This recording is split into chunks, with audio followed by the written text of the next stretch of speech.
સાબરકાંઠાના હિંમતનગરમાંથી પોન્ઝી સ્કીમનો વધુ એક આરોપી પકડી પડાયો છે। સીઆઈડી ક્રાઇમે એઆર પોન્ઝી સ્કીમના ડિરેક્ટરને પકડી પાડ્યો છે।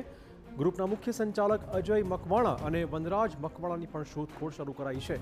અજય મકવાણા અગાઉ બીઝેડ પોન્ઝી સ્કીમમાં હતો સામેલ, ત્યારબાદ પોતાની પોન્ઝી સ્કીમ ખોલી કરોડો રૂપિયાના ઇન્વેસ્ટમેન્ટ મેળવ્યા હતા। હિંમતનગર પોલીસે પણ એઆર ગ્રુપ સામે નોંધી હતી ફરિયાદ। પોલીસ આરોપીઓને શોધી રહી હતી। દરમિયાનમાં સીઆઈડી ક્રાઇમની કાર્યવાહી સામે આવી છે। આરોપીની લાંબી પૂછપરછ કરી સીઆઈડી ક્રાઇમે વધુ વિગતો મેળવી હતી। અગાઉ બીઝેડ પોન્ઝી સ્કીમના ભૂપેન્દ્ર ઝાલાના પિતાની પણ કરી હતી ધરપકડ।